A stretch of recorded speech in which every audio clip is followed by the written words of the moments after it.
রাজধানীর কারওয়ান বাজারে প্রথম আলোর প্রধান অফিসের সামনে ধাওয়া পাল্টা ধাওয়ার ঘটনা ঘটেছে। সংঘর্ষে কয়েকজন আহত হয়েছেন। প্রথম আলোর বিরুদ্ধে দেশ বিরোধী কর্মকাণ্ডে জড়িত থাকার অভিযোগ একদল আন্দোলনকারীর। বিস্তারিত প্রতিবেদনে। গত বৃহস্পতিবার থেকে প্রথম আলো ও ডেইলি স্টার পত্রিকার বিরুদ্ধে অবস্থান কর্মসূচি পালন করছেন আন্দোলনকারীরা। রবিবার সন্ধ্যায় আন্দোলন চলাকালে পুলিশের সাথে সংঘর্ষ হয়। এ সময় 3 জনকে আটক করে পুলিশ। আন্দোলনকারীরা বলছেন, দেশ বিরোধী কর্মকাণ্ডের সাথে জড়িত প্রথম আলো ও ডেইলি স্টার। আমাদের শান্তিপূর্ণ অবস্থান ছিল। হঠাৎ করে দুপুরের দিকে পুলিশ চেয়েছিল প্রথমে উস্কানি দিয়ে আমাদের উপর একটা হামলা করার জন্য, তখন সেনাবাহিনী এসে ব্যাপারটা মিউচুয়াল করে। আমাদের স্বাধীনতার পর থেকে নিয়ে তারা ওই তাদের পক্ষের কয়েকজন হলো, কোথায় আক্রমণ হলো, এগুলো নিয়ে তারা নিউজ করতেছে।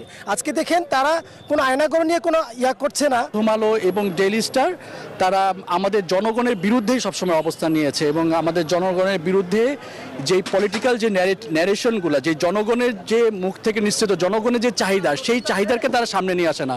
ঘটনাস্থল পরিদর্শন করেন ডিএমপি কমিশনার শেখ মোহাম্মদ সাজ্জাদ আলী। 15 বছর ধরে এই ফ্যাসিবাদকে, এই জালিমকে যারা এই বাংলাদেশের ওপর স্থান দিয়েছিল, তারা তাদের কারিগর, তাদের খুঁটি হচ্ছে এই প্রথম আলো।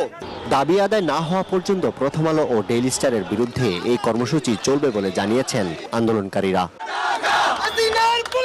আরিফুল ইসলাম, নিউজ 24, ঢাকা।